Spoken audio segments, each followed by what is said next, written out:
Antes de iniciar esse capítulo, teve uma coisa aqui que eu fiquei me perguntando. Se a gente for pesquisar essa parte da obra no livro de Atos, a gente simplesmente não vai achar menção. A fase do deserto. A fase do deserto passa despercebida pelo livro de Atos. Lucas não toca nesse assunto, né? E a história, os historiadores do povo hebreu, né? Flávio Joséfo, também não entram em detalhes com essa reclusão de Paulo. E isso me causou certa estranheza. Aí eu pesquisei o Novo Dicionário da Bíblia, né, que eu trouxe aqui, e aí na parte que ele fala de Paulo, ele vai dizer o seguinte: a parte de um intervalo no deserto da Transjordânia, Paulo passou os 3 anos seguintes ao seu batismo pregando em Damasco. E aí ele faz uma referência a uma das cartas paulinas, em que o próprio Paulo narra isso.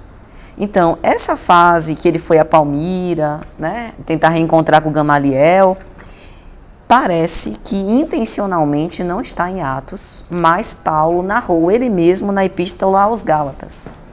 E os teólogos, né, que fizeram o Novo Dicionário da Bíblia também mencionam aqui esse intervalo no deserto da Transjordânia. Transjordânia, se Jobson estivesse aqui até ajudar, Transjordânia na verdade é um complexo que une diversos países: Israel, Síria, a região de Damasco, a região de Palmira.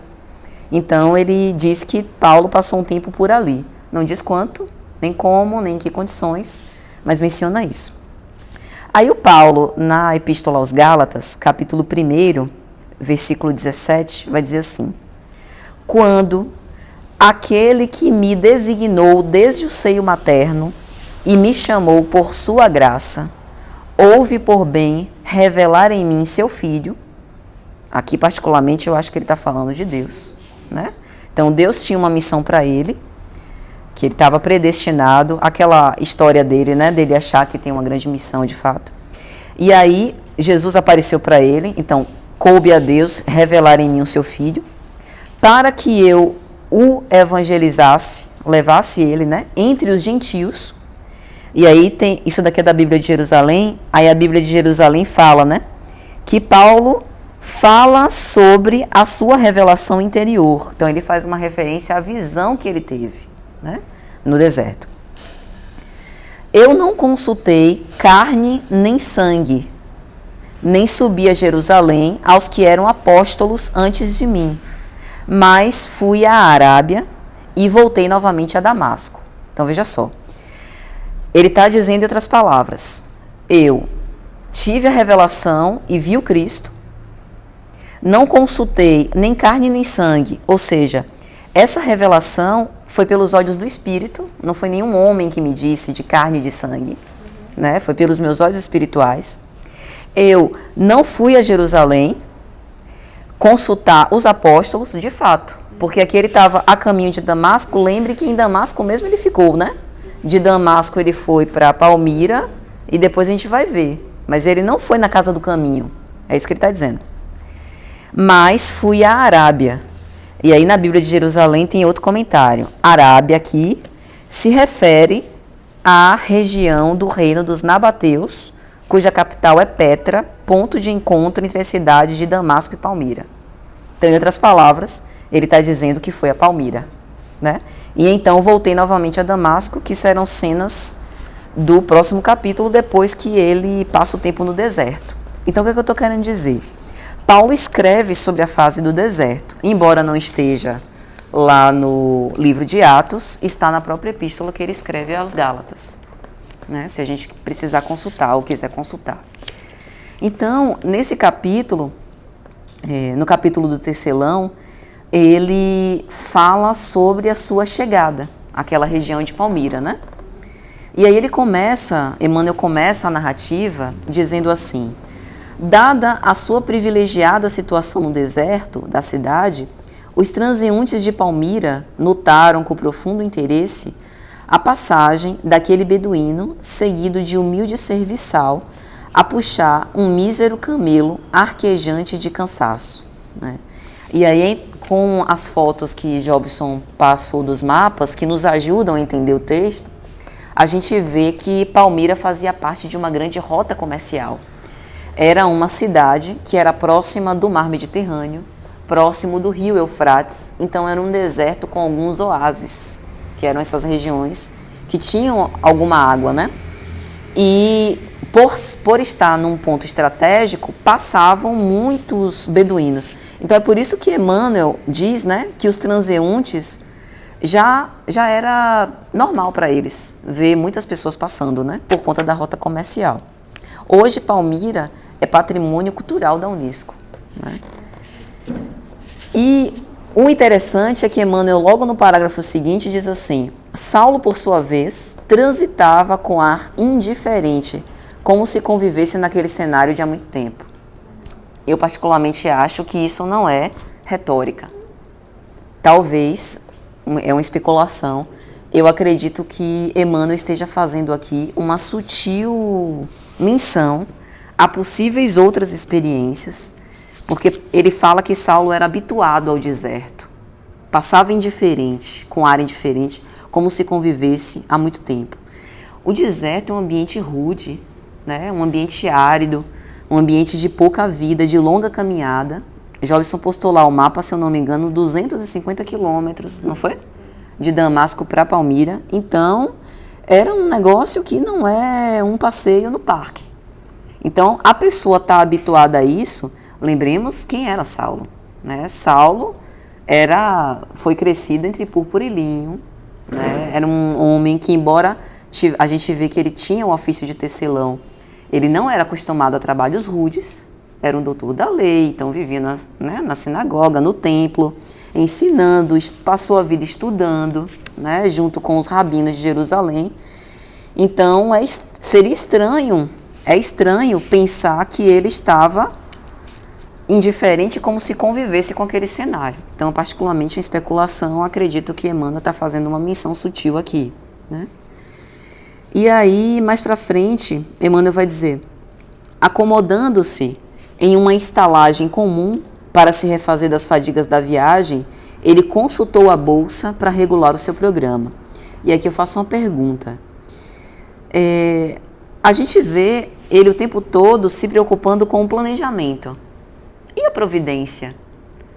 Sabe, abandonar-se à providência? Será que ele não tinha fé que Jesus iria apresentar a ele os recursos necessários para ele cumprir o cronograma dele? Por que essa necessidade de se preocupar com os recursos financeiros da viagem? É falta de fé? É previdência?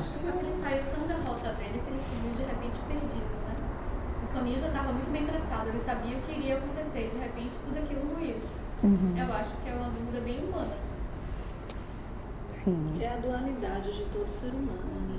A gente tem fé, mas a gente precisa fazer nossa parte, fazer nossa programação, né? Porque por mais que você tenha fé, eu acho que aquela época da fé que removia montanhas, não estamos mais nela. Então tem que ser uma fé raciocinada, trabalhada. Então eu acho que hoje a gente vive um pouco como Paulo estava aí. Eu acho que Paulo está sendo humano. Perfeito. Então, vendo então, né, consultando a bolsa para ele fazer esse planejamento, ele observa que não tinha o salário necessário para pagar aquele que o seguiu, né, conduziu, exato, para essa viagem, né? E aí ele faz uma negociação, né? Diz que dá metade da importância e o camelo como finalização, né, dessa proposta. E isso também é interessante, né? Veja que ele tinha essa capacidade de negociação. Ele tentou negociar com os fariseus. Lembremos da conversa dele, entre ele e Sadoc. Ele utilizou essa capacidade de negociação naquela circunstância? Ele esperava simplesmente ser ouvido e acreditasse em ele, né? Como uma bagagem que ele tinha. Exato. Então veja que a capacidade de negociação dele é seletiva. Negocio pela necessidade que tenho, né, de me prover de recursos para a empreitada, mas os meus valores, a convicção que eu trago, né, a revelação que ele quis compartilhar com os fariseus, isso é inegociável. E isso é importante, porque imagine que ele fosse maleável ao ponto de se permitir ser dobrado, né, por uma convicção que para ele já era um ídolo quebrado. Ele titubearia, né? Ele não seria tão forte quanto ele se apresenta. Então, de certa forma, isso é uma vantagem. Aí na página seguinte, na página 210, ele, enfim, dispensa o servo após essa negociação. E aí Emmanuel vai dizer que ele entra, medita sobre os últimos acontecimentos da sua vida e se depara só, sem parentes, sem amigos e sem dinheiro. Então aqui ele cai em si, né? Toda a fortaleza que ele tinha, porque... Deixa eu só voltar um pouco, porque acho que você deixou de dizer a coisa mais importante dessa negociação é todas as vezes que Emmanuel descreve como humilde humildade de Saulo, né? Foi absolutamente o que faltou a ele em Damasco. Exatamente, perfeito. E aí eles... Porque assim, de certa forma, a gente ter um certo provimento material nos dá segurança, até para a atividade que a gente vai desempenhar, né? Não ter amigos, não ter quem nos compreenda, né? Não ter quem nos ouça é muito difícil. Então parece que aqui, mais uma vez, ele se torna de novo humano.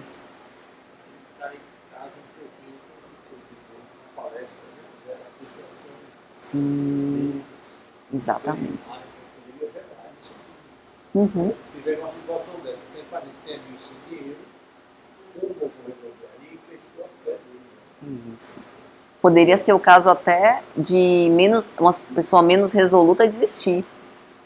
Não tem um recurso, como eu vou fazer? Né? Depende do dia a dia da gente. Uhum. É. Fazer alguma mudança, alguma coisa, mas não tem a quem socorrer, não tem dinheiro, não tem. No momento, não tem como fazer. Eu quero fazer, mas não tenho como fazer. Aí é que entra no caso a sua entrega interna. Você, eu quero, vou fazer, mas eu me entrego para poder realizar. Uhum. Porque senão eu não vou conseguir. Se você não tiver esse autoconhecimento, essa entrega, essa humildade que ele estava aprendendo, como você falou aqui, estava aprendendo, que até levantou até a surpresa do próprio servo, com a humildade que ele ficou até meio sem jeito. Né? Então você vê que ele estava nesse caminho. Talvez seja a partir daí. Ele lidar com essas questões internas da gente. Sim. Sobre o certo e a gente que está acompanhando ele até aqui, né? Quando chega esse momento. Perfeito. E aí ele começa a pensar no futuro, né? Sobre o que ele iria fazer. Ele estava indo se encontrar com Gamaliel, mas ele não tinha ligado para Gamaliel para fazer uma, né? Agendado, etc. Não sabia o que iria encontrar, né? Ele estava, Emmanuel diz, né? Era tudo difícil. Estava como homem que houvesse perdido a família, a pátria, o lar. E aí uma profunda amargura ameaçava de invadir o coração. E essa daqui é a parte mais interessante, né?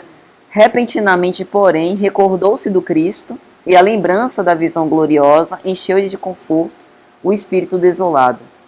Todos nós conhecemos o Cristo, né? Mas talvez a grande dificuldade seja isso. No momento do desespero, da amargura, a gente tentar mudar a vibração e confiar, né? E aí Emmanuel vai dizer que, procurando Ezequias, o irmão de Gamaliel, foi atendido por um homem idoso, de semblante risonho e respeitável, que o saudou com muita simpatia. E aqui a gente aprende muito sobre relações humanas, né? A gente vê, lendo o texto, que Ezequias era um comerciante, né? Muito bem relacionado.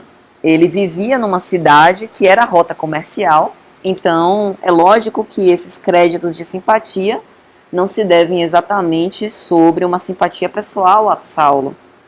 Mas como ele tinha os traços judeus, era um patrício recém-chegado, talvez fosse um futuro cliente, ou uma futura pessoa com a qual ele travasse contatos comerciais. Isso é interessante porque, assim, a simpatia, ela é um dos traços da benevolência, né? Sorrir, ser simpático, ser receptivo às pessoas, é um dos traços dessa amabilidade. Ainda que hajam interesses escusos por trás disso, né? Ainda que eu pense em obter recursos da minha simpatia para você, mas é um traço de benevolência. E é por conta disso que ele se sente também acolhido.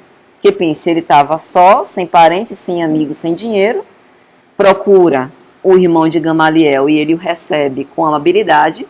Qualquer pessoa se sente bem, né? Já é um sinal da presença de Deus. Sim, com certeza. Sem dúvida. Sem dúvida.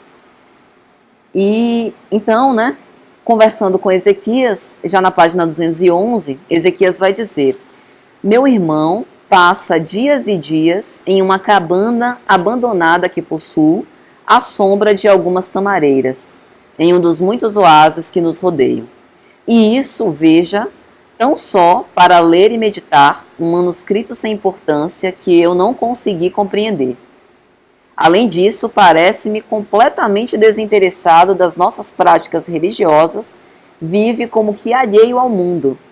E aí mais para frente ele diz: é com profundo pesar que lhe observo a decadência mental.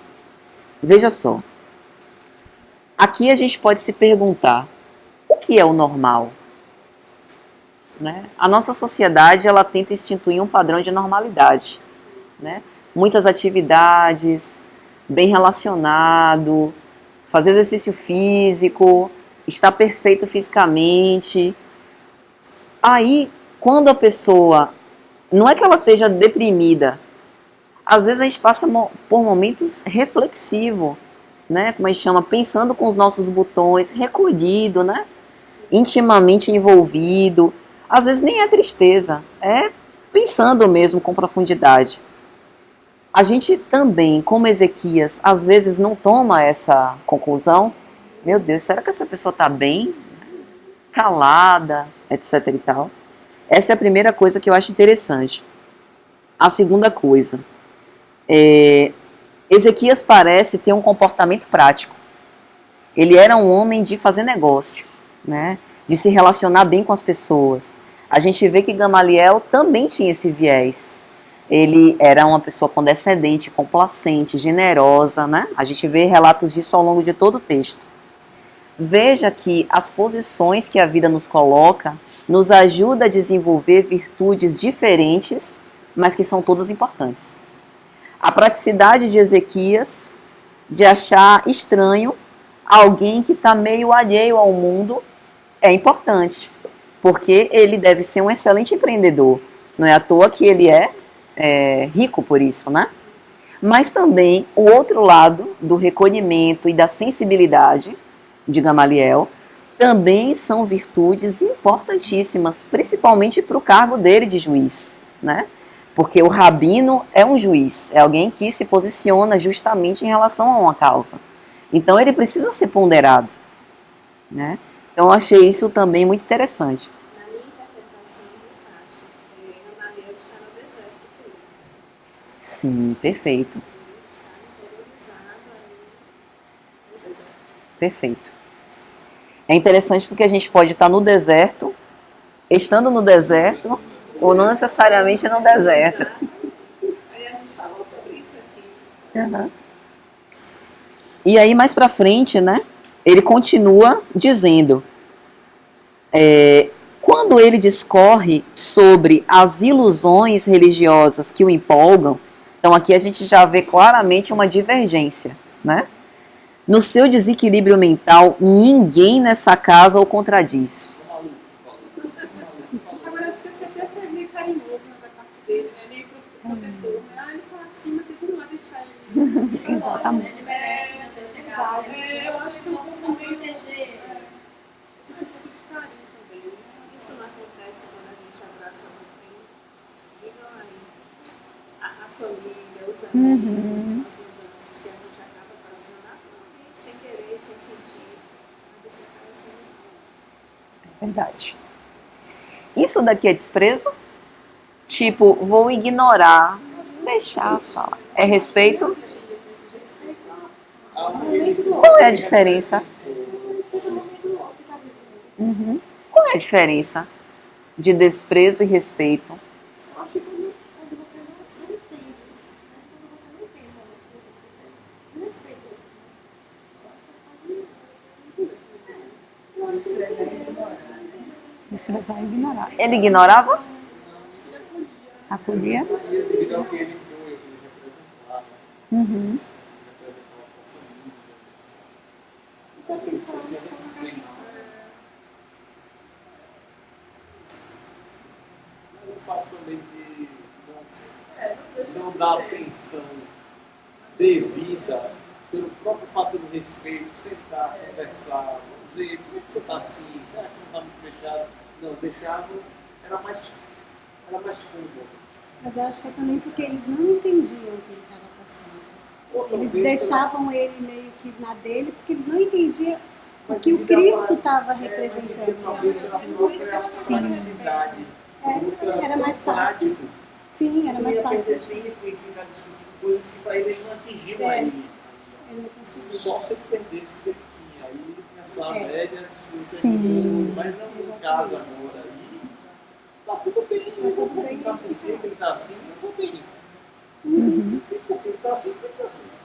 E Gamaliel, do outro lado também, fazer questão também de trazer. Também Ele depois não. fala com o Paulo que ele não Também lembra da não. idade dele, enfim, ele não faz questão de evangelizar ninguém, de levar a palavra. Ele estava bem à frente, ele estava lá.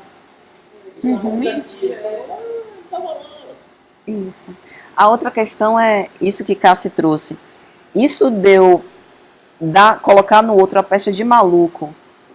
É de fato uma divergência do tipo ouvi o que ele me disse, refleti, não concordo, ou nem quero ouvir o que ele está me dizendo.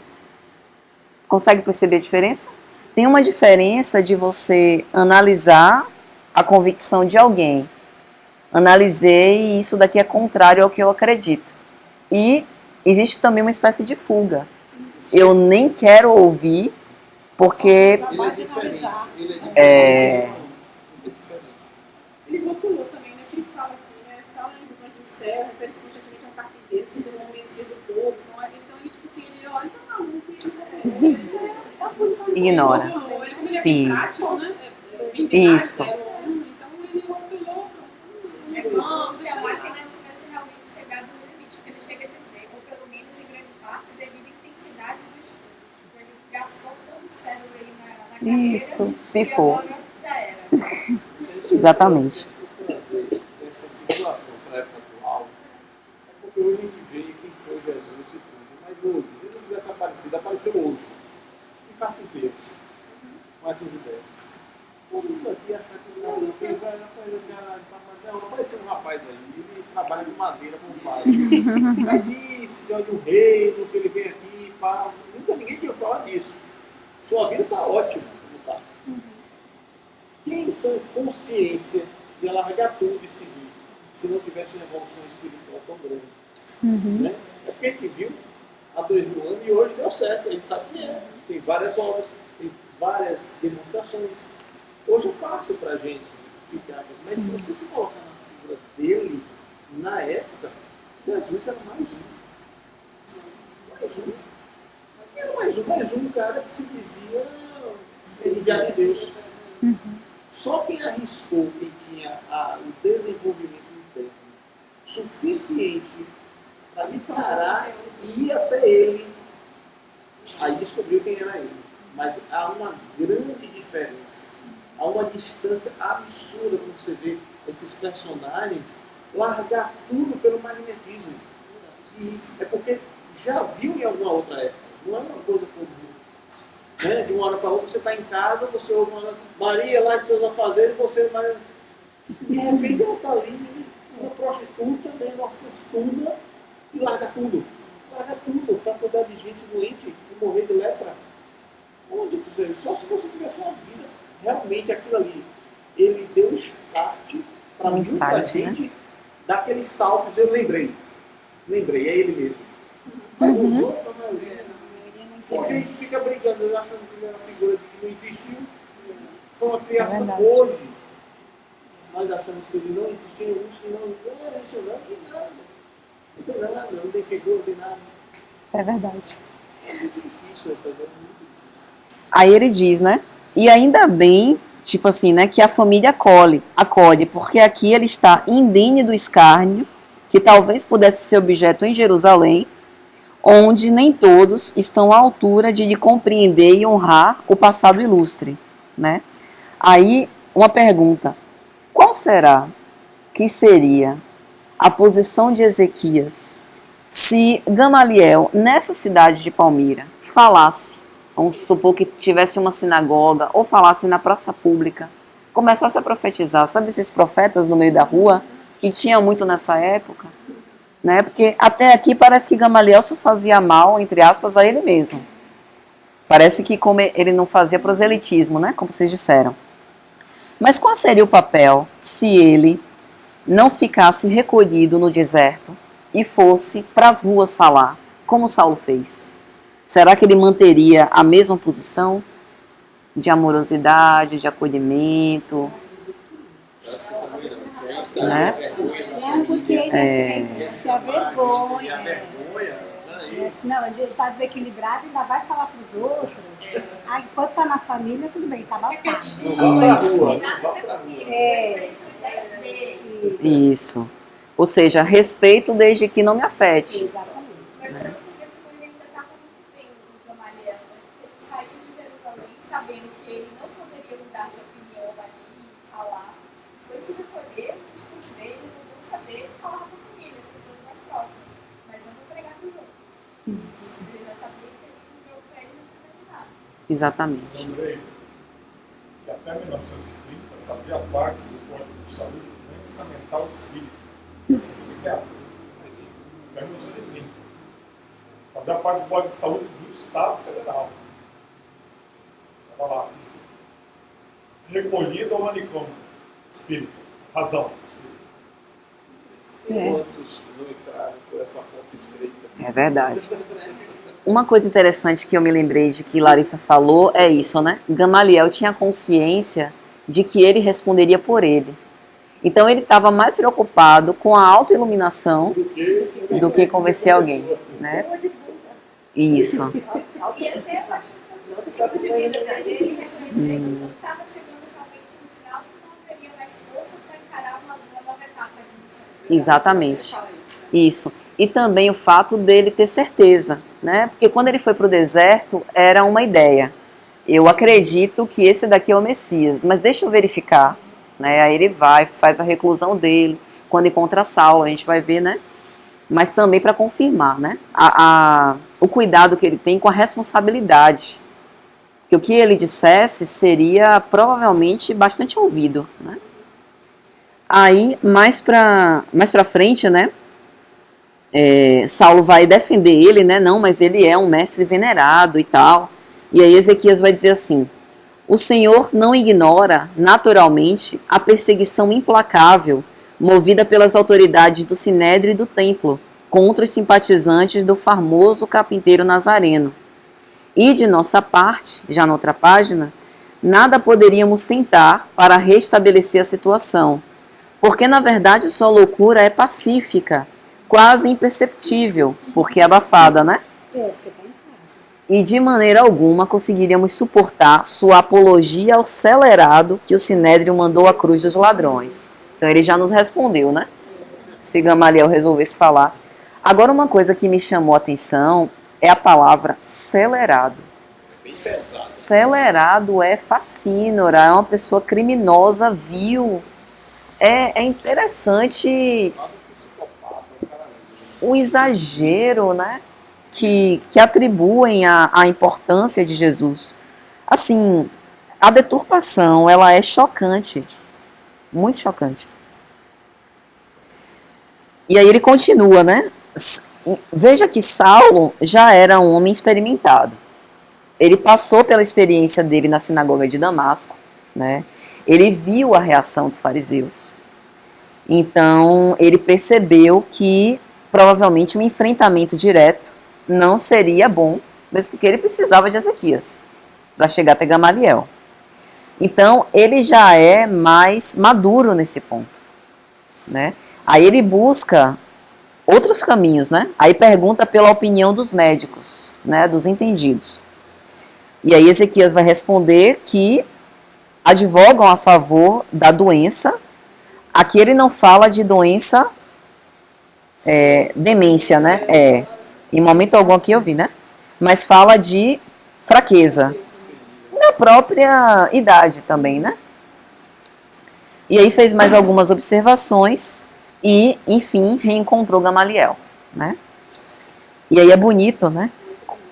Quando ele diz, foi com infinito júbilo que eu apertou afetuosamente nos braços, osculando-lhe, amoroso, as mãos encarquilhadas e trêmulas. Seus cabelos pareciam mais brancos. A epiderme, sucada de rugas veneráveis, davam a impressão do alabastro, uma palidez indefinível. Sabe o que eu achei interessante? Não é a primeira vez que Saulo está perante alguém com esse aspecto. Abigail, né? Na página... parece... Na hora eu senti exatamente isso. Se tivesse alguém, eu vou de novo, vou diante de alguém que está perto de mim. Parece uma experimentação da perda, né? Na definição de Abigail, na página 167, aquele olhar, aquela palidez de mármore, então uma tonalidade parecida com alabastro, aquela aflição tocada de angústia anunciavam-lhe o desenlace. Então era alguém que estava próximo do fim, né? E alguém que para ele era muito importante afetivamente, né? Talvez tão importante quanto a própria Abigail, né? O mestre dele. E aí Saulo vai relatar a visão que ele teve do Cristo, né? Aí Emmanuel vai falar com toda a sua paixão e sinceridade. E aí Gamaliel tem mais uma confirmação da ideia de que Jesus de fato era o Messias, né? Emmanuel vai dizer que os olhos encheram de lágrimas, né? Que não chegavam a cair. E para ele era um grande consolo. E aí ele começa esse diálogo enternecedor com Saulo, né? Já na página 213, ele vai dizer assim: Saulo, Jesus dignou-se estender as mãos amorosas ao teu espírito dedicado. A visão de Damasco bastará para a consagração de tua existência inteira ao amor do Messias. E o interessante é que Saulo, em momento algum, se vangloriou disso.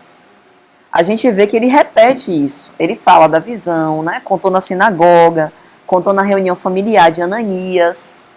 Mas ele não fala isso como um troféu. Jesus apareceu para mim, tá?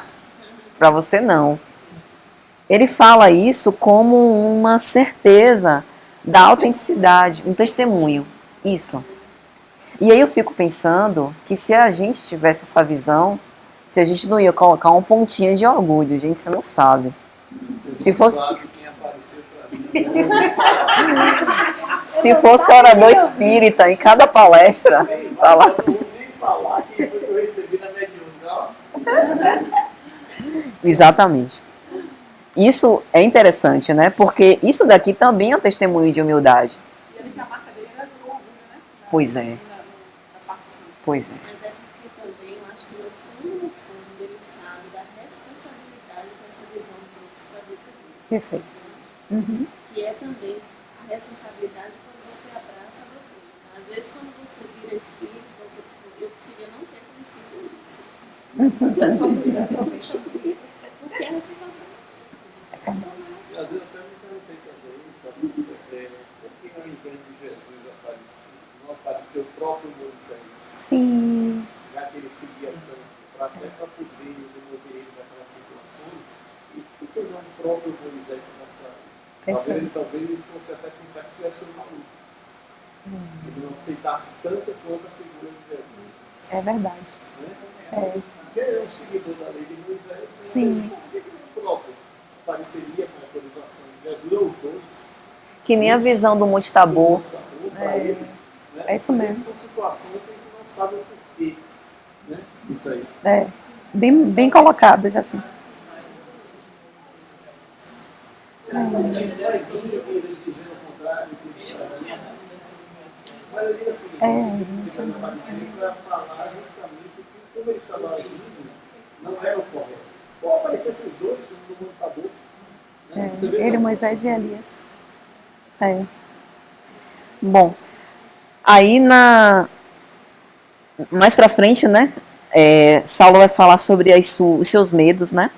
E aí ele diz: obediente ao meu feitio absolutamente sincero, quis começar meu esforço pelo Cristo em Damasco mesmo.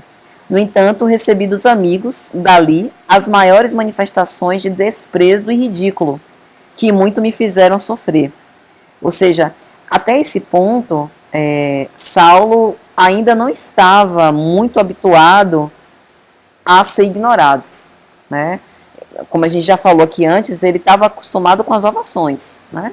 Com seu discurso aplaudido. O próprio Sadoc, que na infância foi pupilo de meu pai, cobriu-me de recriminações e zombarias. E aí seria interessante a gente pensar, será que quando ele procurou Sadoc, além daquela, a Ida até comentou na reunião anterior, que era quase uma lei entre eles de os receber, né? Mário também falou. Mas será que quando ele procurou Sadoc, ele meio que não estava buscando um testemunho de reconhecimento? Meu pai te ajudou, tô te batendo a porta, você não vai abrir? Será que às vezes a gente não faz isso? Mesmo que não diga, não declare, te ajudei tanto, né? Fiz tanto por você, mas mentalmente Tanto marcou que ele fez a diferença. Ajudou meu pai. O meu pai me ajudou. isso. E aí mais pra frente, naturalmente, a profissão de rabino não me poderá interessar o espírito sincero, porque de outro modo seria mentir a mim mesmo. Sem trabalho, sem dinheiro, me acho um labirinto de questões insolúveis, sem o auxílio de um coração mais experiente que o meu. Resolvi então demandar o deserto e procurar-vos para o socorro necessário. Talvez seja a primeira vez, pelo menos no livro, que ele não sabe o que fazer, né? Que ele se permite ser guiado. Isso também é um testemunho de reconhecimento, né? E de humildade, não deixa de ser. E a grande questão é que ele não sabia qual seria a resposta de Gamaliel. Vai que Gamaliel fala, Saulo, eu acho que você deveria mendigar no templo a misericórdia dos fariseus e viver, sei lá, das migalhas deles. Vamos supor, né? Saulo, nesse momento, ele não recusa nenhuma proposta, né? Ele não tem medo daquilo que será necessário fazer para ele reconstruir o seu caminho. Isso que eu acho mais interessante dele, né? Ele não tem a menor preguiça, o menor receio de recomeçar, seja lá o que for, contanto que ele esteja fazendo certo. Aí ele disse, rapaz, eu vou fazer isso. Condições, né? Sinceramente, tá certo? Não, ele ouve e faz. Ouve e faz, exatamente. É muita coragem, né? Aí no finalzinho ele diz, né? Preciso servir aquele que se dignou arrancar-me das trevas do mal e não posso dispensar vosso auxílio nesse transe difícil da minha vida. É a entrega, como a gente viu lá na estrada de Damasco, né? Senhor, o que queres que eu faça? Faria qualquer coisa, né?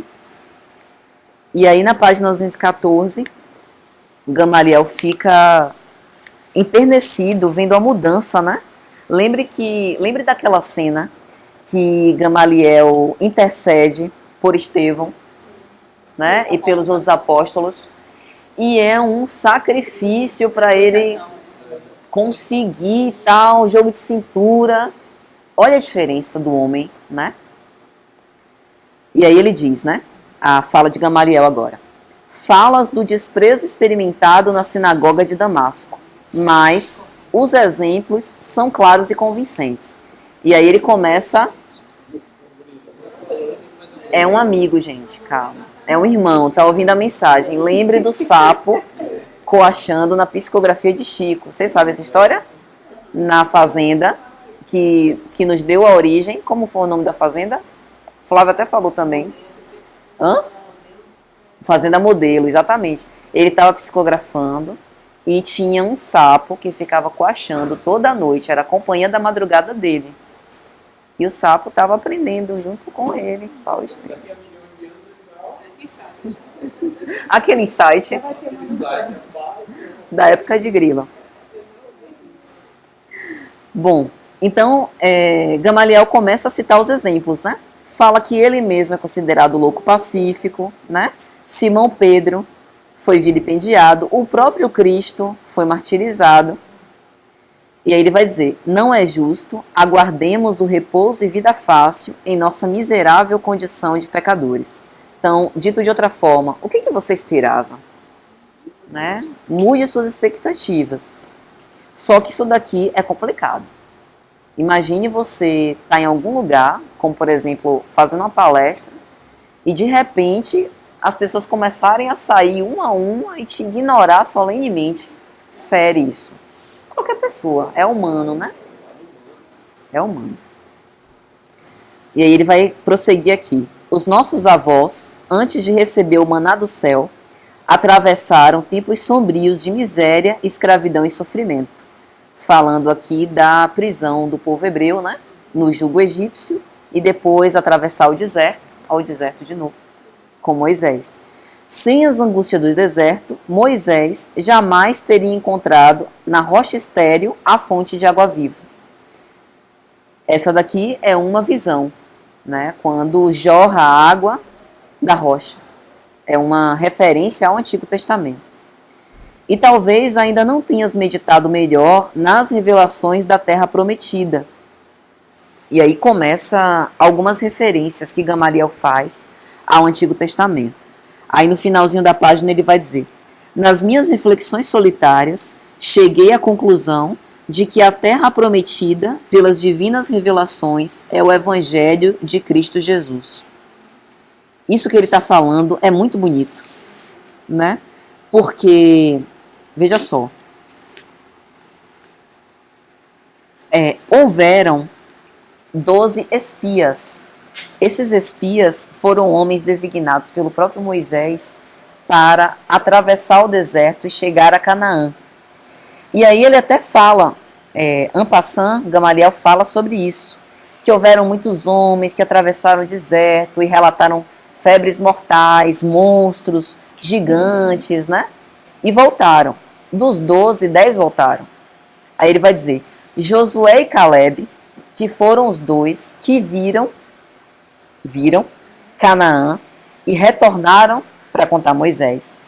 Josué e Caleb, num esforço heróico, penetraram a terra desconhecida, venceram os primeiros obstáculos e voltaram dizendo que dentro da região manava leite e mel. Nós não temos aí um símbolo perfeito? A revelação divina deve se referir a uma região bendita, cujo clima espiritual seja feito de paz e de luz. Nos adaptarmos ao Evangelho é descobrir outro país, cuja grandeza se perde no infinito da alma. Então, provavelmente, como, aliás, quase tudo no Antigo Testamento, essa terra jorrando leite e mel não era leite e mel físico, mas psíquico, né? Uma visão espiritual. Só que, pense, aqueles homens atravessando um deserto em condições tão agrestes, tão áridas, depois de algum tempo, provavelmente eles não conseguiam nem discernir o que era físico e o que era espiritual.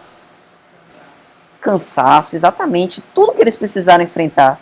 E aí voltaram com esse relato, que nada mais é do que mais uma das tantas metáforas que a gente tem na Bíblia, né? Ele também. Isso. Exatamente.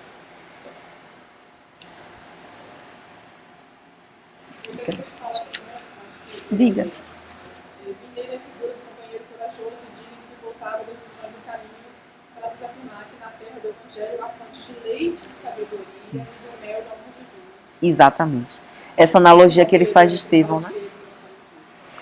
Estevão, né? Ele fala de Simão Pedro e de Estevão, exato. O Evangelho como alimento, né, das almas.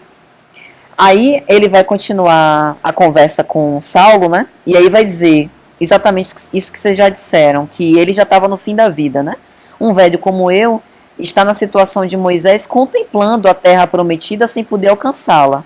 Mas quanto a ti, é preciso convir que estás ainda muito moço. Podes multiplicar as energias com o adestramento das suas forças e penetrar o terreno das aspirações do Salvador ao nosso respeito. Para isso, é indispensável simplificar a vida e recomeçar a luta, né?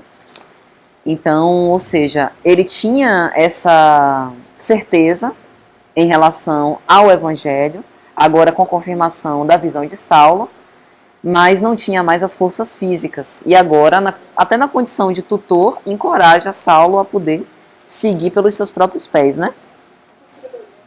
Hã? A própria sabedoria do tempo. É indispensável simplificar a vida.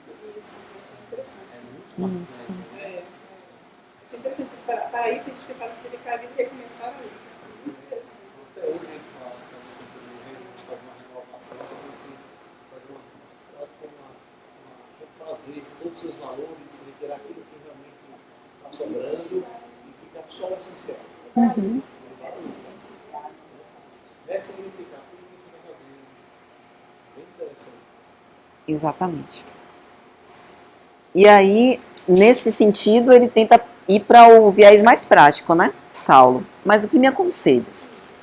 Aí Gamaliel começa a analisar. Veja bem, você tem seu pai, né? Seu pai é rico, mas seu pai é humano e pode ser chamado amanhã à vida espiritual. Veja que lição, né? Ou seja, a gente é preparado, né? É uma apologia aqui à autonomia, ou seja, os nossos pais, eles nos amparam, mas desde pequeno a gente caminha sobre os nossos próprios pés. O pai dá a mão, né? Carrega no colo de vez em quando, mas não está aqui para sempre. Isso. Não depender, né? Seu amparo seria valioso, mas não deixaria de ser precário. Ou seja, toda fortuna um dia acaba, né? Se não cooperares com seu esforço próprio na solução dos seus problemas e vives uma fase em que todo trabalho enérgico se faz indispensável. Isso daqui eu achei uma grande lição. Até agora foste rabino da lei, ganhavas dinheiro na vigilância dos outros, mas Deus te chamou à verificação dos teus desvios, como chamou a mim mesmo. Se a gente pudesse pensar sobre isso, né? Eu digo isso também hoje, nós somos fiscais da moral alheia. Exato. E ela tem isso antigo, Isso. não conseguimos sair dessa porta. Exatamente. O tempo que a gente perde, né? Isso daqui me fez lembrar também o seguinte. Mesmo dentro do ambiente religioso, né? Às vezes a gente tem uma posição de liderança, acha que está se iluminando os outros, e na verdade a gente não está colaborando nem para um, nem para uma coisa, nem para outra, né? Então, é necessário recomeçar a tarefa como o homem que procurava inutilmente o ouro no lugar onde ele não existia. O problema é de trabalho e de esforço pessoal. Então, recomeçar com base no próprio esforço, né? Aí, gente, voltando ao texto, ele falou, né? Saulo fala que é tecelão, que recebeu esse... aprendeu esse ofício com o pai, né? E aí Gamaliel vai dizer, teu pai foi previdente, como todos os chefes de família do povo de Deus, procurando afeiçoar tuas mãos ao trabalho antes que o cérebro se povoasse de muitas ideias, fez isso. Está escrito que devemos comer o pão com o suor do rosto. O trabalho é o movimento sagrado da vida. Esse está escrito em Gênesis. Eu trouxe aqui o texto porque eu queria que a gente interpretasse esse texto nesse contexto aqui do livro. Veja só. O texto diz assim, esse trecho aparece quando Eva come o fruto proibido da maçã, né? Culpa da serpente, não de Eva. E aí ela passa para Adão, o fruto também. Aí Deus se apresenta e fala para Adão, com o suor do teu rosto comerás o teu pão, até que voltes ao solo, pois da terra foste formado, porque tu és pó, e ao pó da terra retornarás. Bom, Tem várias interpretações para Adão e Eva e a maçã lá de Gênesis, né? Mas a opinião mais aventada é que aquilo dali é tudo simbólico, né? E no momento em que se come o fruto da árvore proibida, é como se ali se iniciasse o período humano, a fase humana da consciência. Então eu como do fruto proibido e herdo a consciência. Mas a consciência me traz responsabilidades. E entre essas responsabilidades está o trabalho. Ou seja, o trabalho aqui, eu acredito que o texto do suor do teu rosto comerás o teu pão não é apenas o trabalho material, né? Mas o trabalho de de aperfeiçoar essa consciência pelo trabalho. Então, é bonito porque Gamaliel chama esse texto do Antigo Testamento e coloca aqui como um duplo sentido. Utilizará o ofício de tecelão para que seja o seu ganha-pão e também para que através dele você consiga se aperfeiçoar, né? O próprio Saulo fala isso mais na frente. Ele fala, conviverei com os mais desfavorecidos da sorte, penetrarei mais intimamente nas amarguras de cada dia, né? Em contato com as dores alheias, saberei dominar meus próprios impulsos. Então ele mesmo já vê no trabalho uma bênção, né, de aperfeiçoamento. Aí antes disso, Gamaliel diz assim: as tarefas apagadas são grandes mestras do espírito de submissão. Não te sintas humilhado, regressando ao tear que nos surge presentemente, qual amigo generoso. Eu achei isso muito interessante, né? Porque realmente não devia ser fácil. Não obstante ele ter esse ofício, né? Até nesse momento da crise a gente vê isso, né? Altos executivos que ficaram desempregados, pessoas diplomadas, né? Tendo que fazer, sei lá, marmita, faxina, ter outros trabalhos para sobreviver. Mas, de fato, é algo que testa a nossa humildade, resignação, né? Aí ele fala, todo trabalho honesto está selado com a bênção de Deus. Ser tecelão, depois de ter sido rabino, é para mim mais honroso que descansar sobre títulos ilusórios, conquistado num mundo onde a maioria dos homens ignora o bem e a verdade. Ou seja, exatamente. Ele entendia Saulo porque ele tomou essa opção, né? Abandonou tudo lá para poder, se eu dizer. Exatamente. Exatamente. Tão atual. Uma outra coisa que eu queria comentar é esses votos de Saulo, né? Veja que na visão do Cristo ele fez isso, né? Darei a minha vida por você, e agora de novo. É bonito, né? Toda hora ele parece que acho que é uma necessidade também de afirmar Isso. uma nova missão, um novo compromisso. Exatamente. E, tipo, parece que nesse momento que ele fala, é como se ele também plasmasse as esperanças, né? Isso. Eu tenho certeza que vai dar certo, né? E aí ele se reafirmasse.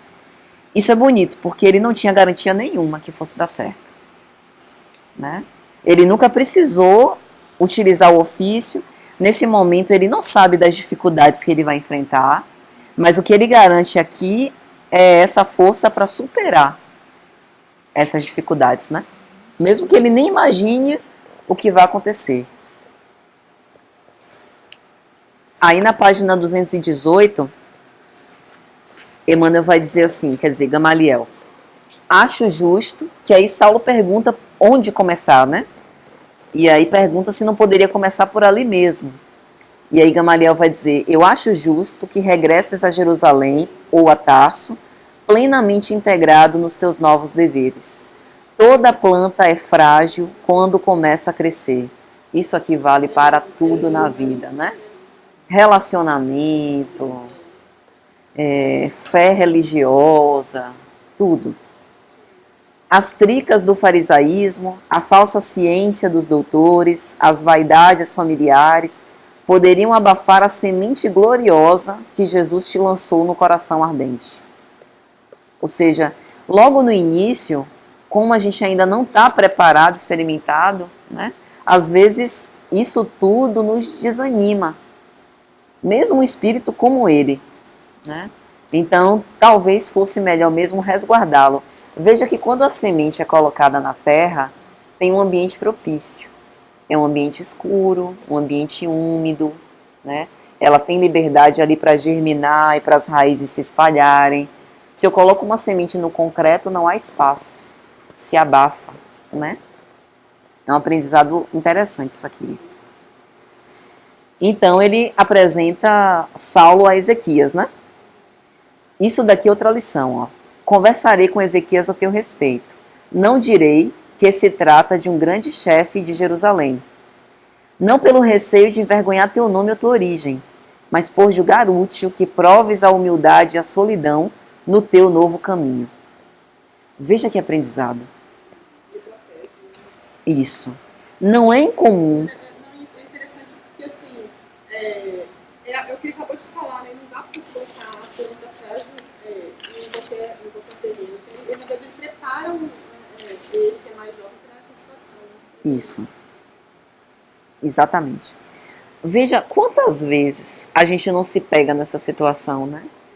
Tentando apresentar as nossas qualidades, os nossos predicados, os nossos ascendentes, né? E às vezes a gente se coloca até numa posição de falsa humildade, falando sobre isso, né? Tipo, sou muito bom, tenho todos esses predicados, mas estou aqui para recomeçar a vida. Então, de certo modo, Gamaliel também queria ajudar ele a exercitar essa humildade, né? Esquecer aquele orgulho farisaico, da referência. E aí eles começam a conversar sobre essa experiência do deserto, né? E de que ele viveria, então, sob o ofício de tecelão. Mas antes de falar com Ezequias, ele apresenta a Saulo um presente, né? Que é a cópia que ele recebeu, né? Das mãos de Simão Pedro. Isso. Aí no finalzinho da página 219, ele diz: primeiro porque isso daqui é algo que tinha uma grande importância afetiva para ele, né? E aí ele daria a um amigo. Segundo que temo que os adeptos de Jesus te não possam compreender de pronto quando regressares à Cidade Santa. Terá então essa lembrança para te apresentares a Pedro em meu nome. Agora, aqui mostra a cópia do Evangelho, Sim, não tem cópia de Marcos, não tem cópia de sim, sim. Lucas, não tem cópia de João, É, só tem de Levi. é. O que acontece? Por volta do ano 300, quando Constantino oficializou o cristianismo, ele se deparou com 300 evangelhos. E ele escolheu 70 desses 300 para continuar. No concílio seguinte, 1500, acho que foi em série, ele reduziu 70 para 4, que são os 4 que a gente conhece. Mas, pelo que dá a entender, todos esses são derivados desse ou aproximados com eles. Isso. Agora, é realmente espantoso, né, que a pessoa tome assim ao pé da letra essas coisas sem poder refletir mais sobre isso. Então, fazem tudo em nome de Deus, como fizeram na Inquisição.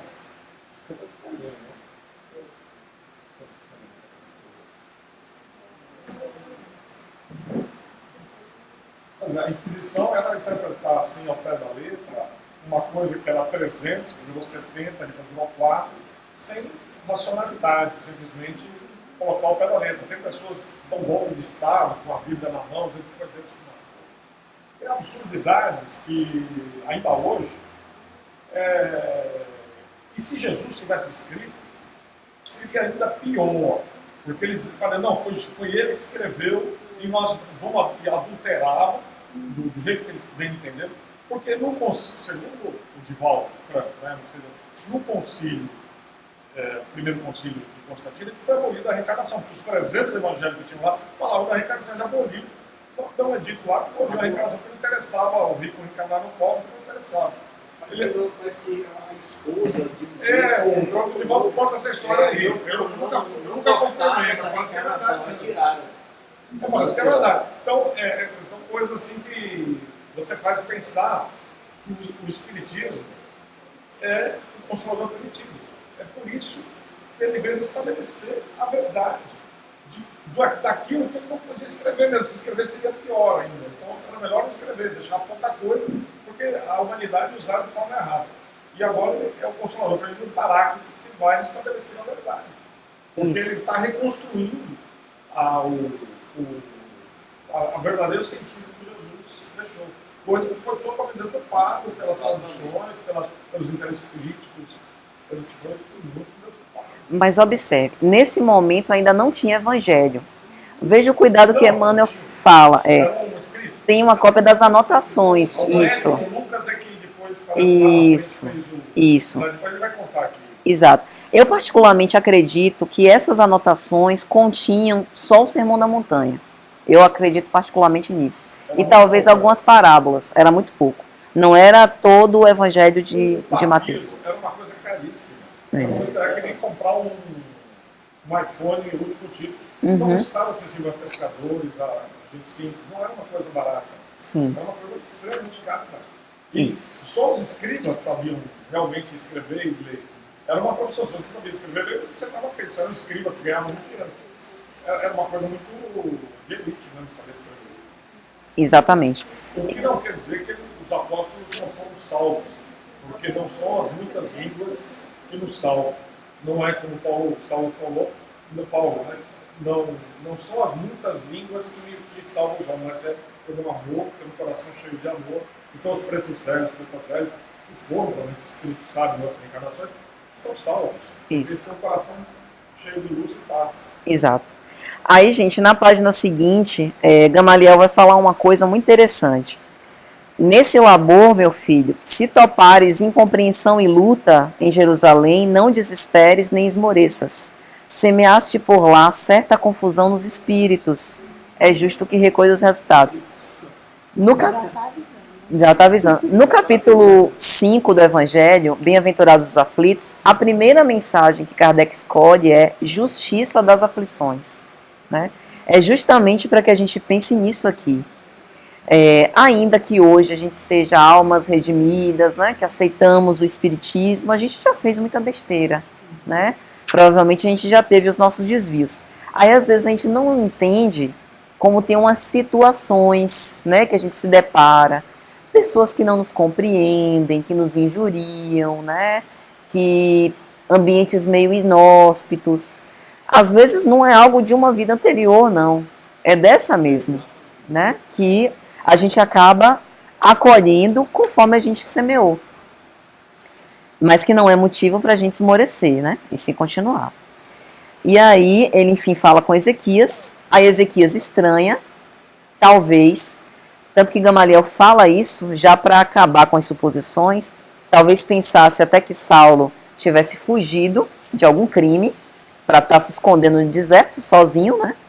E aí Gamaliel explica, não, a questão aqui é que ele tem um objetivo de meditar nos problemas da vida, ele quer ser um homem de Deus, então ele quer buscar na reclusão do deserto, né? Essas inspirações, etc e tal, e aí argumenta com o irmão, né? E aí o irmão sugere o oásis de Dan, que vai ser objeto do nosso próximo encontro. E aí ele fala aqui de duas figuras. Essas figuras estão em Atos. Áquila e Prisca, em algumas traduções tem referência dela como Priscila, que é o casal. Esse casal vai ser muito importante. Vocês já sabem do que eu estou falando, vocês já leram, né? Muito emocionante. Até porque esse casal é uma espécie de modelo psicológico, digamos assim. É uma espécie de arquétipo. Eu vou tentar trazer essa discussão no próximo encontro, né? A gente pode, mas já vão pensando, comparem Áquila e Prisca com Saulo e Abigail.